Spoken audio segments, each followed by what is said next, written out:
tidak melupakan Bapak-Bapak untuk membangun atau menghitung network diagram ya. Jadi membuat jadwal dari manajemen proyek. Nah, sekarang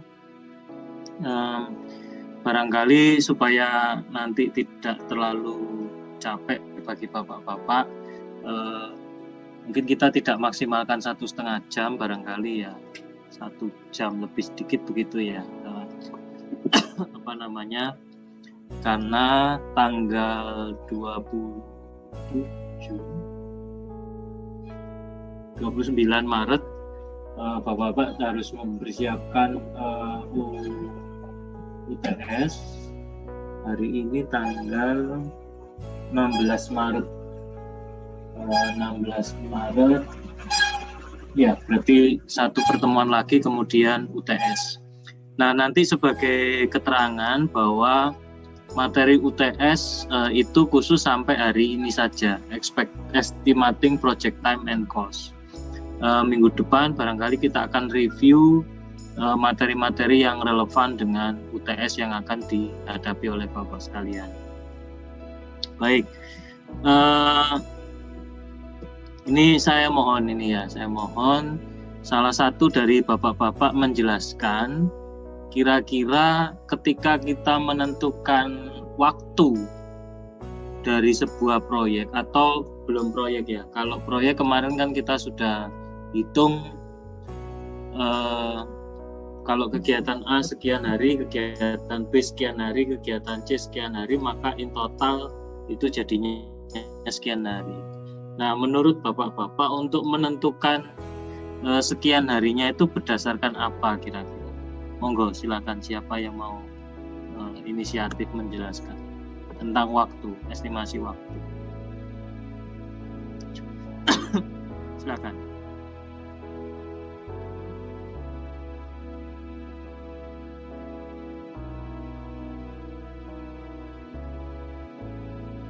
Siapa saja boleh menjawab. Ya. Bapak di Nih.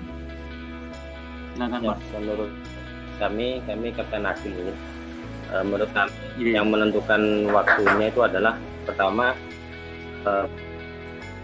berdasarkan kerumitan dari proyek yang akan dilaksanakan. Bisa dalam arti berapa besar proyek itu, seberapa membutuhkan waktu berapa lama untuk menjadikan proyek tersebut. Yang kedua adalah tergantung pada bahan-bahan yang dibutuhkan dalam melaksanakan proyek. Pertama bahan baku, material dan lain-lain. Yang kedua adalah tenaga kerja yang dialokasikan. Membutuhkan apabila suatu proyek umpama bisa dilaksanakan 50 orang dalam 1 bulan, tetapi bisa dipercepat dengan 100 orang dalam waktu hanya 15 hari. Seperti itu, Bapak. Oke. Terima kasih Kapten Adil. Jadi betul yang disampaikan bahwa estimasi tergantung tingkat kerumitan dan juga tadi ketersediaan sumber daya ya, terutama SDM atau operator yang kita butuhkan untuk menyelesaikan proyek yang ada. Oke. Jadi betul Bapak. Kita akan lihat secara garis besar nanti mungkin UTS-nya ya, yang pasti monggo ditanya saya, kalau soal saya seperti apa pasti sudah hafal. Tapi nanti kira-kira setiap orang akan berbeda soal begitu ya. Jadi jangan khawatir, tidak perlu mencocokkan jawaban dengan rekannya. Pasti sama-sama betul ya, diyakini aja begitu, okay? Diimani aja begitu. Jadi estimasi ini sebetulnya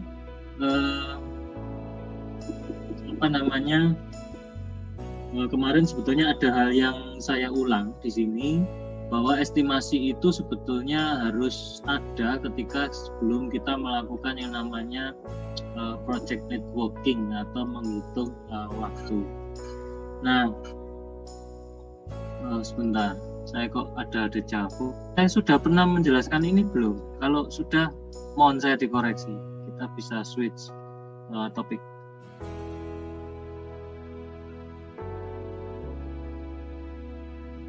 Untuk ini mekanisme top down, bottom up, tentang waktu dan pembiayaan. Sudah pernah atau belum? Belum, Pak. Belum, Pak. Oke. Ya kadang-kadang saya juga lupa ini ya. Jadi pendekatannya ada dua, ada top down, ada juga bottom up. Jadi kalau top down itu misalnya kita dapat proyek dari komandan gitu ya, tolong diselesaikan dalam waktu 30 hari. Maka setiap aktivitas itu kita breakdown ya jumlahnya agar in total itu 30 hari. Misalnya seperti itu. Kemudian ada yang kedua yaitu bottom up, kita identifikasi setiap aktivitas atau kegiatan. Nanti kita jumlah seperti yang kita OA dan AON. Jadi AON dan AON itu sangat bermanfaat. Oh ya, mungkin minggu depan kita langsung ke Microsoft Project ya, overview atau ininya apa, tampilannya begitu. Jadi ada top down dan bottom up. Mengapa ini penting? Jadi ada masalah ketika kita menggunakan estimasi yang tidak akurat, itu kan berujung pada apa ini? False expectation and dissatisfaction. Jadi estimasinya keliru dan ya tidak puas kita akhirnya. Cost, time, and budget estimate are the lifeline of project control. Artinya ya segitiga ini adalah hal yang paling inti di dalam manajemen proyek. Serve as a standard, jadi time and cost itu harus ada standarnya. Ideally, customer and project manager would like to have a database for detailed schedule. Artinya baik customer maupun project manager itu paling tidak punya intinya pegangan database untuk jadwal-jadwal yang detail gitu. But it may not be always possible or practicable. Artinya tidak selalu bahwa yang dijadwalkan itu tepat ya, bisa juga tidak praktis itu. Jadi estimasi pasti kita butuhkan untuk menentukan keputusan yang tepat, menjadwalkan pekerjaan, menentukan berapa lama proyek harus dijalankan dan biayanya. Kemudian whether the project is worth doing, orang gitu ya, kalau orang Jawa bilang enggak gitu. Develop cash flow, kemudian project itu progress. Kemudian develop time base budget dan membangun project baseline. Jadi baseline itu estimasi awal dari perencanaan proyek.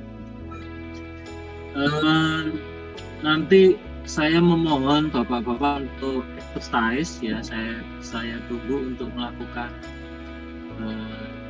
ditulis boleh di menggunakan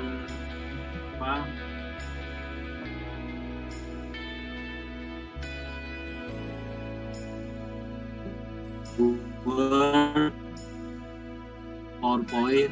Mari kita akan share di sini. Jadi kira-kira ini adalah on hand project yang bapak-bapak yang harus lakukan, bagaimana mendefinisikan waktu maupun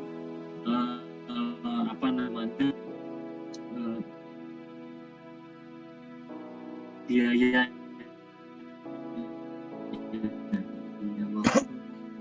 maupun biaya. If estimate atau mana kita bisa melakukan estimasi secara akurat itu tergantung dari planning horizon. Semakin panjang itu semakin kita sulit memperkirakan. Kemudian project duration, people-nya, kemudian struktur dan organisasi. Bidding estimate itu perencanaan bertahap gitu ya. Kemudian culture organisasi dan yang lain-lain ya, faktor-faktor lain. Jadi sangat pada pengalaman masa lampau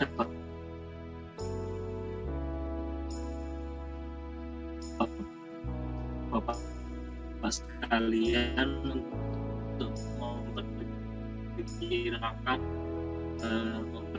kita baca bersama-sama struktur dan organisasi. Most sped up their estimates, money and people must be avoided. Jadi yang bertahap itu ya kurang terintegrasi ya. Jadi kalau bisa perencanaan langsung full. Kalau bisa, kalau nggak bisa ya nggak apa-apa.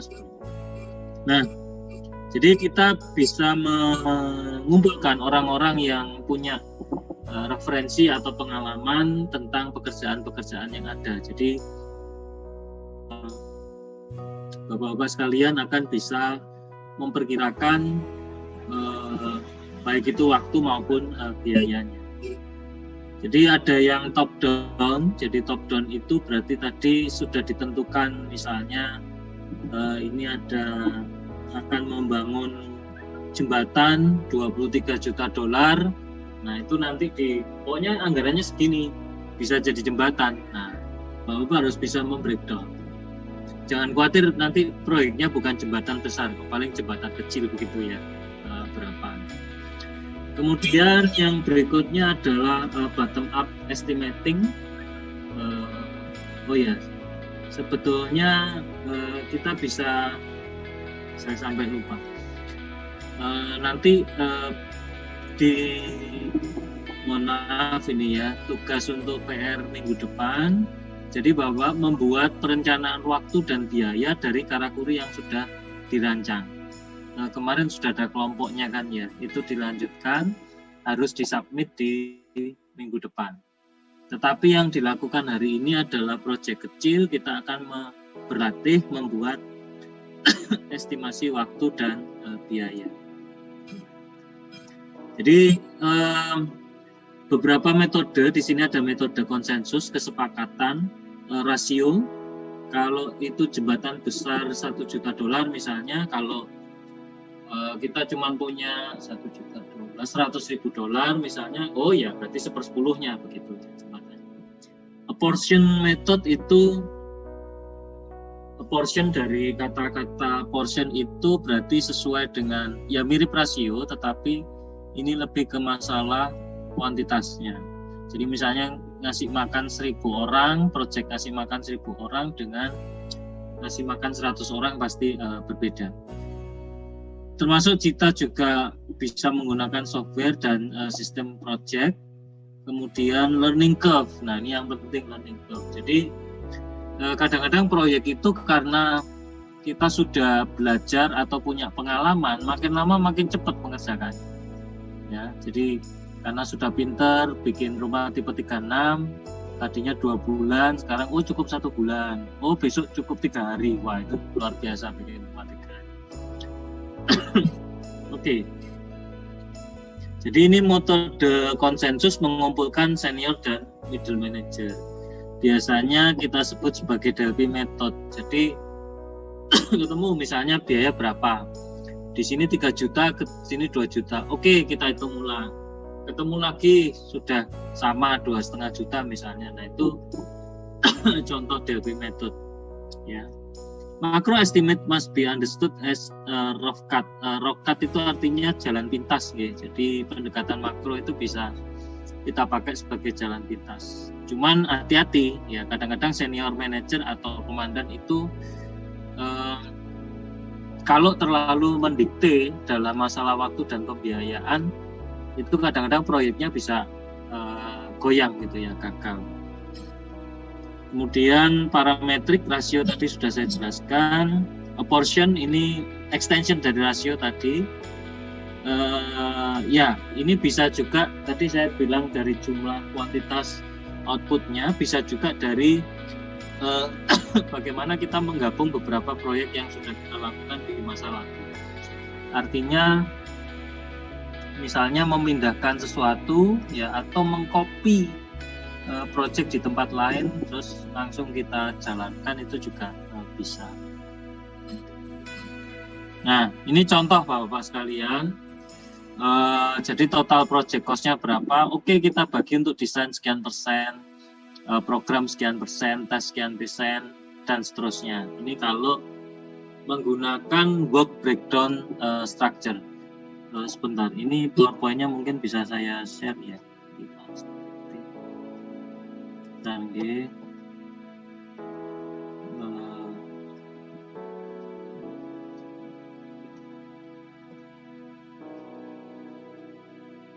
silakan sambil kalau ada pertanyaan.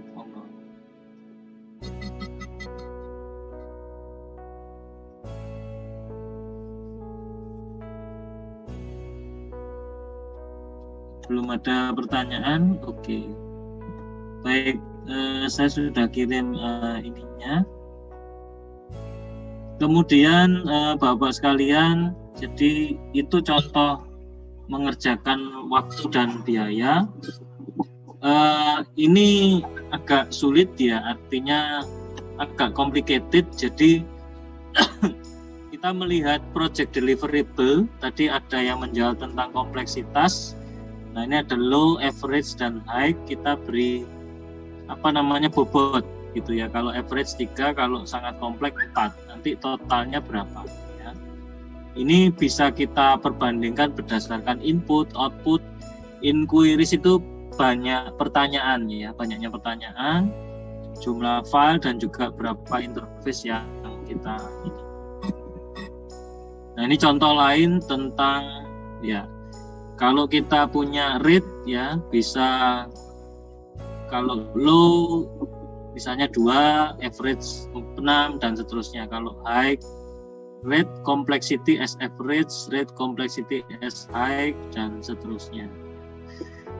Ini contoh pembobotan, saya kira tidak terlalu sulit. Nah, yang penting di sini adalah learning curve, Bapak-Bapak. Jadi saya tadi bilang bahwa improvement itu bisa membuat kita menjadi lebih cepat untuk mengerjakan sebuah proyek. Itu kunci dari learning curve. Jadi misalnya bahwa pada awal memasang magazine itu ya, awal mungkin agak lama, tapi begitu sudah terbiasa akhirnya ini cukup 3 detik aja, 2, 3 selesai ya. Jadi ini contoh tentang learning curve. Untuk mikro jadi ada sama, ada template, ada parametrik, ada detail, ada hybrid. Jadi template itu berdasarkan proyek masa lalu, kemudian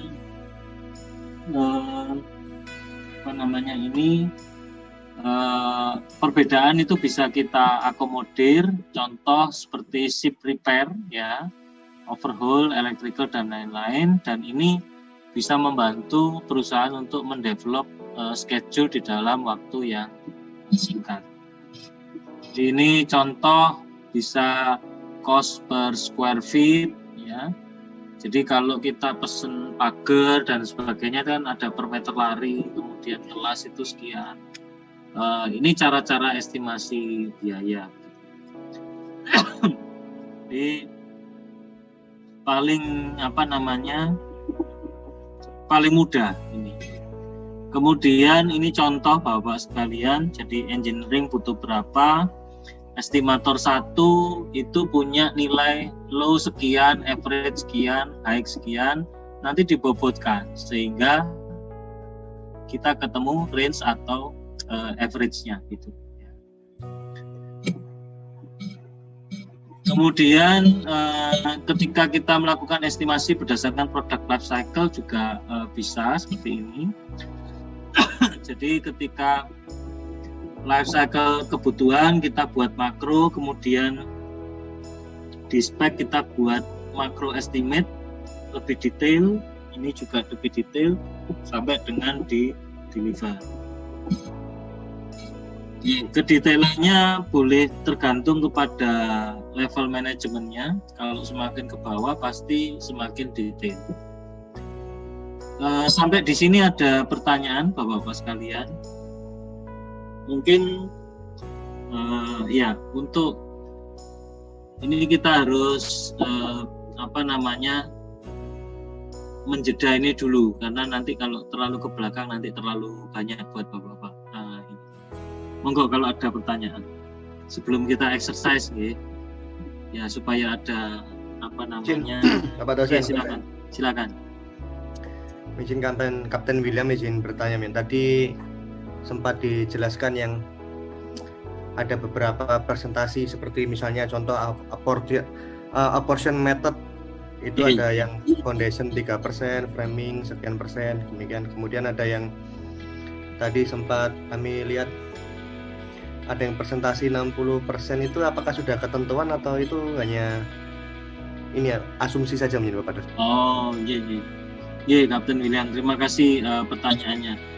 Itu tergantung, jadi namanya estimasi tidak ada ketentuan, Bapak. Jadi estimasi persentase itu tergantung dari project manajernya, Pak. Maaf kalau keterangan saya salah, bukan project manajernya, tetapi orang-orang yang diundang oleh project manager untuk melakukan estimasi. Itu dia yang menentukan persentasenya.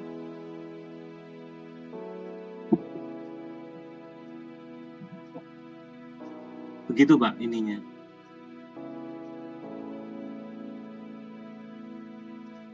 Mudah-mudahan menjawab ya, Pak William.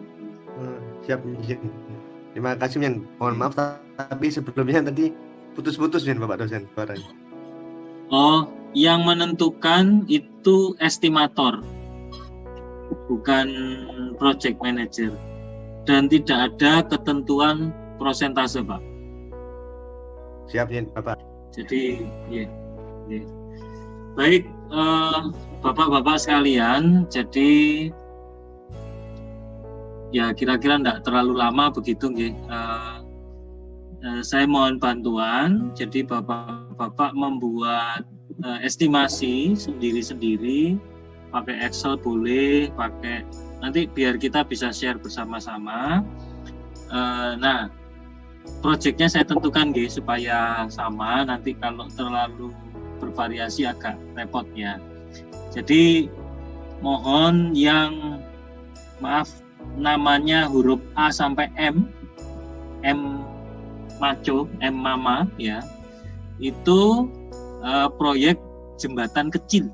Saya ulangi, proyek jembatan kecil. Nah, kecilnya seberapa, Pak? Monggo, jembatan desa boleh, jembatan kampung boleh. Proyek jembatan kecil. Jadi bapak-bapak membuat estimasi waktu dan biaya. Oke. Jadi metodenya yang khusus A sampai Mama itu pakai metode top down. Jadi globalnya berapa baru dibagi ke yang kecil-kecil, termasuk waktunya. Begitu nggih, bapak-bapak yang huruf depan namanya A sampai Mama sampai M. Nggih. Yang NOP, mudah-mudahan ada yang N ya. Oh, ada pasti ya. Mungkin lebih sedikit ya. Oh, ada Pak Wahyu, ada Pak Gilar ini ya. Oke. Yang N sampai Z ya, N nano sampai Z ya, Zakaria atau Zulfikar, itu bapak-bapak membuat yang bottom up. Jadi yang mulai kecil nanti dijumlah ke atas. Nah, tidak jembatan tetapi karena kita belajar nggih Bapak-bapak, jadi membuat kapal kecil atau perahu bolehlah. Jadi alat transportasi laut ya, kapal atau perahu boleh. Jadi tadi kan yang A sampai Mama adalah jembatan, yang kedua nano sampai Z adalah kapal kecil atau perahu boleh. Oke. Bebas Bapak-bapak, perahu fiber, bermotor dan sebagainya monggo. Nah, oke. Ada pertanyaan untuk apa ini namanya? In class exercise ini ya, latihan di dalam kelas. Supaya saya bisa melihat apa ya namanya? Persepsi Bapak-bapak tentang perencanaan waktu dan biaya. Ada pertanyaan Bapak-bapak? Oke, Pak. Untuk waktu dan biaya itu terserah kita masing-masing atau bagaimana Bapak? Betul, terserah Bapak masing-masing. Nanti akan kita lihat bersama-sama waktu dan biayanya itu kira-kira apa ya istilahnya, bukan make sense, apa istilahnya, logis ya, masuk akal atau enggak. Itu Kapten Haji jawabannya. Terima kasih Bapak. Baik Bapak-bapak, saya standby di sini. Mungkin supaya saya tidak membayang-bayangi Bapak, video saya matikan ya. Barangkali sebetulnya tidak lama ini, 20 menit maksimal lah. Kita akan kembali jam 19.15 atau 19.20 gitu ya. Jadi monggo Bapak-bapak menggunakan Excel boleh. Kalau ada yang sudah pakai MS Project, wah luar biasa, ya. Monggo silakan. Mau pakai tulis tangan juga boleh, ya, bebas kemauan. Jadi saya stop video saya mute, ya. Silakan Bapak untuk mengerjakan, monggo.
Mas.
Nanti.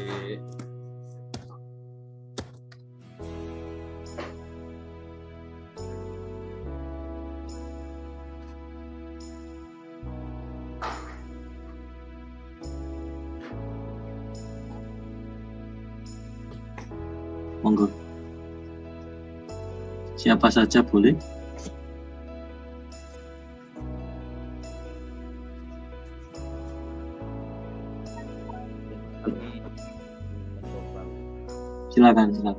Silakan share screen.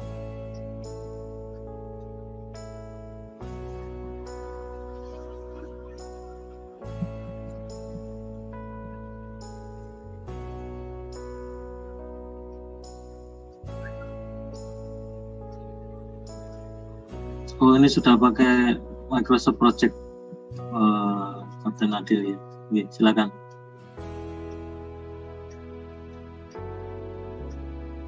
Suaranya belum keluar.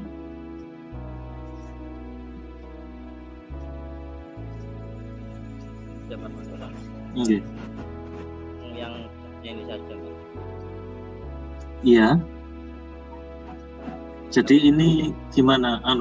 Alur ceritanya bagaimana? Awalnya gimana? Top down. Oke. Pertama, rencana pembuatan jembatan akan dimulai tanggal 22 Maret 2020 dengan yang dilaksanakan adalah survei lokasi. Kami rencanakan 2 hari karena juga pertama ke tempat lokasi, yang kedua menanyakan kepada penduduk sekitar apa kendalanya, apa ada sesuatu yang harus diperhatikan pada saat akan pembuatan jembatan di desa tersebut. Contoh, tanahnya bergerak atau arus sungainya itu konstan atau ada perubahan di setiap bulan. Dan kedua, jadi ini 2 hari, tanggal 22 sampai 23. Lalu yang kedua pembuatan gambar. Pembuatan gambar konstruksi dilaksanakan pada tanggal 23. Pada saat survei kedua ini sudah memulai pembuatan gambar dengan tim yang berbeda sampai dengan 24. Untuk estimasi waktunya 2 hari Bapak. Dan untuk estimate cost-nya 2 juta. Kami kurang untuk pembayaran penggambar jembatan itu. Rencanaan bahan itu hanya 1 hari dengan biaya 0 karena hanya merencanakan saja. Lalu dilaksanakan pada tanggal 22. Jadi pada saat survei sudah mulai merencanakan bahan apa saja yang dibutuhkan. Dan bahan dilaksanakan pada tanggal 23. Pada saat pembuatan gambar itu tim lain melaksanakan belanja bahan selama 2 hari. Estimate biayanya adalah 15 juta. Pembuat pada setelah belanja bahan tanggal 24, tanggal 25-nya sudah melaksanakan pembuatan fondasi awal. Estimate waktunya 3 hari karena dilihat pada saat ini adalah musim hujan, sehingga butuh 3 hari untuk melaksanakan pembuatan fondasi. Setelah fondasi selesai tanggal 29, besoknya baru dilanjutkan untuk pembuatan. Tidak bisa bersamaan dengan pembuatan fondasi. Jadi fondasi selesai dulu, sudah keras, baru pembuatan kerangka awal. Nah, pada saat pembuatan kerangka dia selesai pada tanggal rencana 7 hari, tanggal 7 April. Nah, pada saat 7 April sudah mulai pembuatan lantai jembatan. Estimasi waktu 2 hari dengan estimate cost 2 juta. Lalu pada tanggal 9-nya besoknya itu percobaan kekuatan jembatan. Dengan ini kami ada estimate cost-nya 500.000, diasumsikan menyewa kendaraan, entah itu pickup ya Bapak.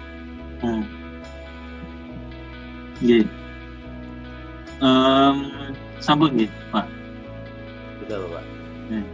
Jadi catatannya begini Bapak-bapak sekalian, ketika kita menggunakan top down itu biaya maupun durasinya kita tentukan dulu. Jadi kalau ini misalnya sebentar, Ini durasinya bilang. Misalnya 20 hari, ya kita tentukan 20 hari dulu. Sambil nunggu ini keluar. Nah, jadi contohnya ini Tuesday, Wednesday 1, 2, 3, 4, 5, 6, 7, 8, 9, 10, 11, 12, 13, 14, 15, 16, 19 hari, maka jadi kita tentukan dulu 19 harinya supaya kalau ada kemoloran atau kelebihan jadwal itu bisa kita maju mundurkan ya. Itu yang pertama. Kemudian yang kedua masalah biaya, kita tentukan dulu set biaya besarnya berapa. Taruhlah ini misalnya 50 juta baru kita bagi-bagi. Itu cara top down ya catatannya. Kemudian mungkin ini bisa agak didetailkan, artinya survei lokasi itu terdiri dari apa saja.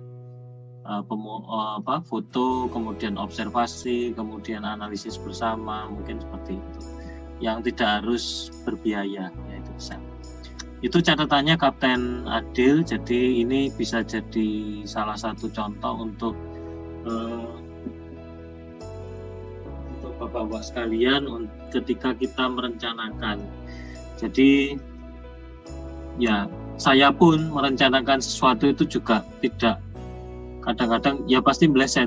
Ketika kita misalnya renovasi rumah, saya sering cerita ini anggarannya cuma 10 juta, tapi begitu eksekusi tergoda keramik bagus, tergoda ini akhirnya jadi 30 juta. Nah ini selalu seperti itu. Nah ini kurang bagus dalam perencanaan.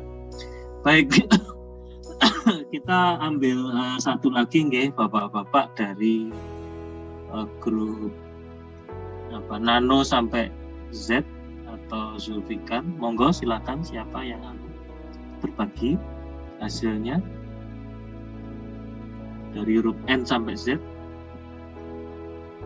Pak, saya mau tanya Pak sebelumnya. Ya, silakan. Tadi yang disampaikan, mungkin tadi dari Kapten Adil itu mungkin masuk dari grup A sampai yang M. Pak. Itu pengerjaannya memang harus seperti itu. Kemudian untuk tadi kan disampaikan Bapak bahwasanya untuk biaya dan waktu harus ditentukan terlebih dahulu ya Pak. Betul. Totalnya Pak. Totalnya harus ditentukan. Jadi kita dalam perencanaan awal itu sudah mengetahui kurang lebihnya waktunya berapa lama, kemudian anggarannya berapa lama. Betul. Jadi kita menyesuaikan Pak. Sebagai planner, project planner itu kita menyesuaikan itu. Jadi sama begini Bapak. Jadi mohon maaf, mungkin istilah saya ya. Saya misalnya gaji itu nggak terlalu ini ya, jadi nggak terlalu besar. Jadi kalau renovasi rumah saya betul-betul berhitung. Ini ada duitnya sekian, terus mentok-mentoknya berapa. Jadi misalnya antara 10 sampai 30 juta itu bisa saya inikan. Nah itu biasanya saya breakdown setelah itu. Ini renovasi A, B, C, D dan seterusnya. Nah jumlahnya nutut enggak? Begitu enggak nutut, ada sebagian yang harus saya kurangi. Karena kalau saya loskan, nah nanti uangnya dapat dari mana untuk untuk nambeli ya. Saya enggak ingin ada hutang dan lain sebagainya untuk itu. Itu Kapten Haji Jadi ini masih lebih kepada yang dilakukan Kapten Adil itu dari bottom. Ya kita lihat yang bottom up dari pembangunan kapal atau ada pertanyaan lain, monggo.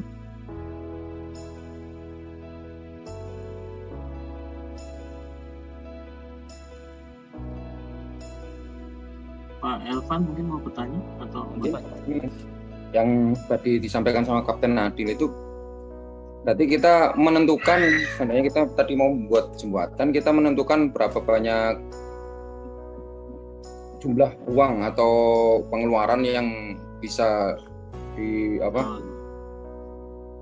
dibuat untuk membuat sebuah jembatan gitu mungkin Bapak. Habis itu kita baru mering-ring untuk dari top button berarti membuat dari atas dulu Bapak ya? Betul. Jadi dibagi Dari atas Pak. ke bawah gitu Pak? Iya, betul. Tadi kita seperti mau membuat jembatan kayu, berarti mungkin kayu-kayunya gitu Pak, atau gimana Pak? Ini soalnya di Kapten Adil survei lokasi ini Pak. Gimana, Iya, Pak? jadi sebetulnya begini Pak, bahwa ini kan item umum ketika kita membangun jembatan gitu. Jadi sebetulnya tasnimnya oke, kita sesuaikan. Nah, biaya itu kita bagi-bagi, kita dum-dum. Ya, di reng-reng tadi betul Pak Jafar. Jadi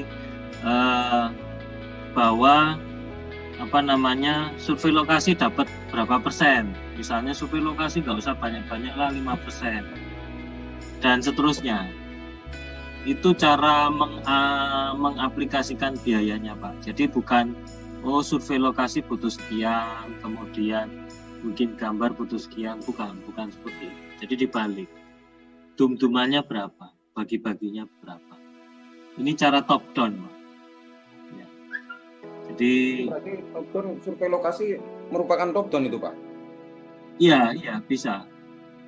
Survei lokasi itu kan aktivitas saja Pak. Sebelum melaksanakan gitu ya Pak ya? Iya. Jadi bagian dari proyek memang. Jadi kan bangun jembatan itu memang nggak bisa langsung tiba-tiba datangkan material gitu kan, memang nggak bisa. Harus dicek dulu kebutuhan dari konstruksi atau strukturnya. Itu Pak. Baik Pak, terima kasih Pak dosen. Yeah. Jadi yang penting uangnya adanya berapa, kita bagi-baginya berapa, gitu. Terus kemudian tadi yang mungkin saya lupa, durasinya tersedia berapa. Jadi misalnya sekarang mau bulan puasa nih, jembatan harus jadi dalam 20 hari. Bisa enggak? Nah ini kebetulan 19 hari jadi bisa. Oke. Ada pertanyaan lagi? Ya Pak. Berarti itu seperti pembuatan timeline ya untuk atau bagaimana Pak untuk waktunya. Kemudian untuk di sini kan dijelaskan pembuatan fondasi awal, kemudian ini kan hanya garis besarnya saja Bapak. Itu perlu dijelaskan detailnya kebutuhannya atau tidak Pak? Sebetulnya perlu dijelaskan detailnya Pak. Sebetulnya. Jadi supaya bagi-bagi waktunya itu juga lebih lebih detail begitu. Jadi karena kalau di MS Project ini nanti berujung ke resource assignment. Jadi siapa mengerjakan apa itu Pak sebetulnya. Tapi ini saja untuk latihan saja cukup. Ada komentar, pertanyaan lagi? Monggo. Pak Haji mau nambahin? Sudah Pak, terima kasih Pak. Itu aja Pak tadi. Caranya untuk jadi memang iya. Silakan Pak. Mungkin bertanya apabila untuk menambahkan sub di dalam survei lokasi untuk caranya bagaimana? Oh iya, coba diklik nomor 3 Pak, klik kanan di nomornya Pak. Di situ juga klik kanan, insert aja Pak, insert pas. Coba misalnya pengambilan gambar Pak, coba diketik Pak, pengambilan gambar. Kemudian di enter dulu pengambilan gambarnya diklik itu sebentar. Gambar panah ke kanan di mana ya? Ini Pak, bukan auto schedule itu kan yang panah ke kanan itu Pak, misalnya yang setelah kanannya huruf A mewarnai teks itu Pak, kanannya mewarnai teks yang panah kanan, coba. Oh ya betul, nah itu. Jadi ini sudah jadi subnya survei lokasi. Monggo di enter. Udah gini Pak ya? Betul.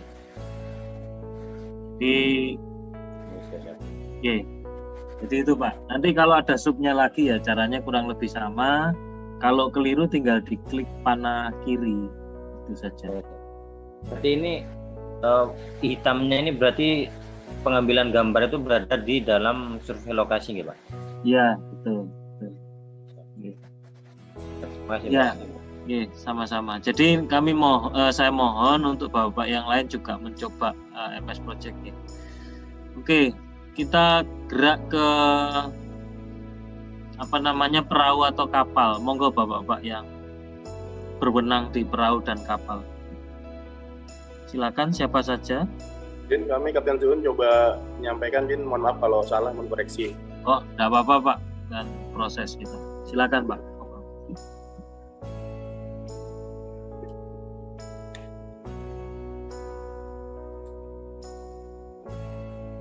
Din, apakah sudah nampak nih? Iya, sudah nampak. Ya, Din, kami izin menyampaikan untuk proyek pilot boat atau kapal pandu pelabuhan TNI Angkatan Laut dengan estimasi waktu dan biaya. Untuk titik deskripsi, pertama ada pekerjaan yang dilaksanakan bersamaan, yaitu desain, terbagi dari desain bawah garis air, bangunan atas air, interior, sistem pendorongan, dan sistem listrik. Desain diharapkan selesai dalam waktu 30 hari dengan biaya terlampir. Berikutnya penyiapan bahan baku dalam 10 hari, karena penyiapan bahan baku menyesuaikan dari desain dengan biaya kurang lebih 500 juta karena banyak bahan baku yang harus disiapkan. Selanjutnya pembuatan mal cetak, karena fiber harus dicetak menggunakan bagian dari bahan baku tersebut. Pembuatan 15 hari menunggu kering. Selanjutnya proses pencetakan dari fiber tersebut memakan waktu 15 hari, dari pencetakan rangka kapal, bangunan bawah garis air, atas air, dan perakitan badan kapal yang sudah dicetak. Selanjutnya, setelah semua tercetak, diharapkan 15 hari sudah selesai. Selanjutnya 15 hari kemudian untuk instalasi dilaksanakan paralel, yaitu instalasi peralatan bahari, mesin, listrik, navigasi, dan alat keselamatan kapal. Di sini yang memakan kos paling banyak adalah mesin sebanyak 200 juta dan navigasi 50 juta. Selanjutnya, setelah semua sudah terinstalasi, dilaksanakan beruntun dari finishing interior, harbor acceptance test atau uji kelayakan di dermaga dan di laut, serta sertifikasi kelaikan. Dengan total anggaran 1.400.000.000 dengan durasi 103 hari. Demikian Pak untuk buat up-nya. 103 ini di jumlah ya Pak ya? Nah, bukan Pak, jadi yang untuk per kegiatan ini Pak, kan kami ambil yang tertingginya karena ada relaksasi. Oh iya. Oke. Ada relaksasinya Pak. Oke. Jadi mungkin pesannya hanya nanti kalau memang maksudnya kegiatan ini dijadwalkan itu harus menggunakan kemarin Pak ya, activity on up sama activity on not. Ya, boleh apa saja. Jadi Bapak-bapak sekalian, kalau yang kedua ini relatif biasa kita lakukan, jadi nggak ada kendala yang berarti karena memang kita biasanya read dulu ya, ini apa, baru di jumlah terakhir ketemunya 1,4 miliar. Nah, beda kalau misalnya komandan bilang tolong buatkan kapal 700 juta. Nah, ini jadi pusing kita. Karena hitungan kita kok 1,4. Nah, akhirnya kan kita menyesuaikan. Ya. Oh, ya udah ini dikurangi ini dan seterusnya. Jadi kenapa kita munculkan atau di teori manajemen proyek ada dua pendekatan? Ya karena itu tadi kembali ke problem awal bahwa project itu kan expected time, expected budget, dan expected quality. Jadi sesuai dengan apa yang diharapkan secara waktu, biaya maupun kualitas. Ya, jadi ini menjadi penting artinya ketika kita melakukan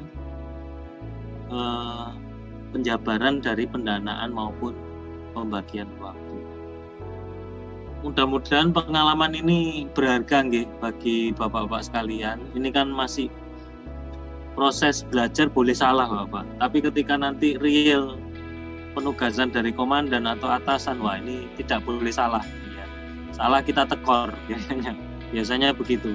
Jadi kalau tekor pasti nggak enak dengan anak istri di rumah kan. Ya. Jadi bukan maksud saya curhat pengalaman pribadi, tidak, tapi biasanya begitu.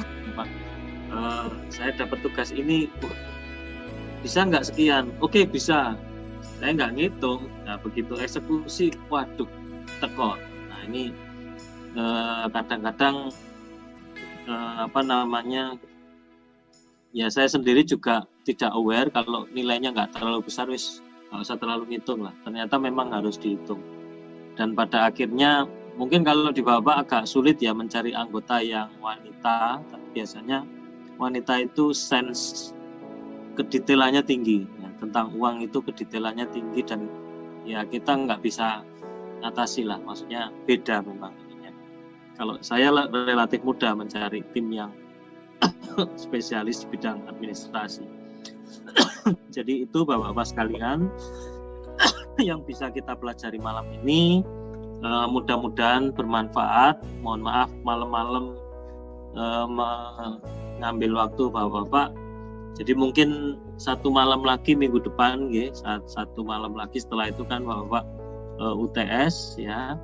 Monggo ditanyakan hal-hal apa saja yang terkait dengan UTS, nanti disiapkan dulu aja.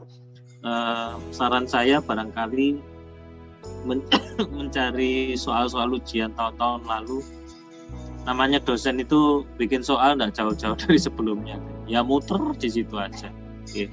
Itu salah satu kelemahan dosen yang wajib diketahui mahasiswa ya. Tapi yang jelas satu, bahwa dosen pasti memberikan cobaan melebihi kemampuan mahasiswa, Bapak. Nah, karena dosen bukan Tuhan ya. Jadi saya juga tidak tahu kemampuan Bapak seberapa. Yang penting dicoba dulu aja. Oke. Baik, terima kasih banyak. Sehat selalu untuk semuanya. Dan silakan. Berkenan ini, kami penasaran tadi sempat baca bottom up. Kalau diperkenakan kami boleh share screen punya kami. Silakan.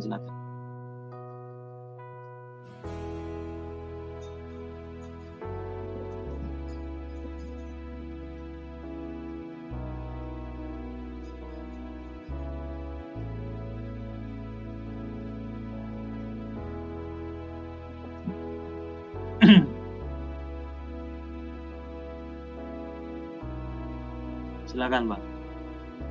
Oh, ini yang estimator tadi ya. Monggo.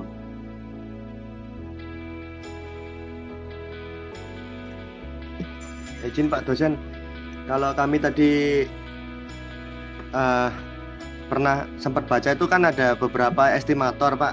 Lah kami buatnya mirip dengan Kapten Suun, Pak, cuma kami tambahin estimator. Lah dari 3 estimator ini ketemu total D sama total biaya. Ini kami hanya angan-angan saja perencanaan membuat kapal pinisi dengan bahan-bahan sama rincian yang kami siapkan adalah frame, plate, welding atau pengelasan, kemudian material, elektronik serta engineering atau pekerjanya. Dengan masing-masing estimator memiliki hari serta kos, Pak. Di sini kami menemukan biaya yang paling mahal ada di estimator 3 dengan 1,4 miliar dan 115 hari, sedangkan yang paling murah dan paling cepat ada di estimator 1. Mohon arahan apakah ini termasuk bottom up atau bukan, Pak? Ya ini bottom up, Pak. Tapi begini cara ngitungnya. Jadi bukan berarti yang paling murah estimator. Estimator itu orang yang memperkirakan, Pak. Jadi ini biasanya itu kita rata-rata, Pak, nilainya. Estimator 1, 2, 3. Atau kita beri bobot. Jadi misalnya kalau estimator 1 lebih berpengalaman, kita beri bobot 50%. Sehingga nanti mengarahnya ke nilai dari estimator 1. Itu yang bisa kita lakukan, Pak. Jadi estimator itu bukan supplier atau pemasok, jadi yang memperkirakan. Jadi orang-orang expert yang memang sengaja kita datangkan, kita panggil, minta tolong buatkan rencana anggaran begitu ya. Orang 1, 2, 3. Nah, nanti itu terserah kita sebagai pimpro atau pemberi proyek. Ini mau di rata-rata. Biasanya jarang kalau diambil yang terbesar atau terkecil. Jadi rata-rata atau dibobot, Pak. Dibobot tergantung keahlian dari estimator. Saya lebih percaya siapa. Nah, ini. Jadi seperti dewan juri begitu, Pak. Begitu. Nggih. Baik Pak dosen, terima kasih Pak. Nggih, sama-sama. Ada lagi Bapak-bapak, monggo kalau ada lagi. Sampun nggih. Jadi terima kasih banyak atas respon Bapak-bapak sekalian. Salam untuk keluarga di rumah. Jadi kita tetap jaga kesehatan supaya segar selalu. Oke, kalau waktunya istirahat, ya istirahat saja, tidak apa-apa. Oke, terima kasih banyak. Saya akhiri. Assalamualaikum warahmatullahi wabarakatuh. Tenun Bapak. Waalaikumsalam. Assalamualaikum warahmatullahi wabarakatuh. Terima kasih Pak. Waalaikumsalam warahmatullahi wabarakatuh.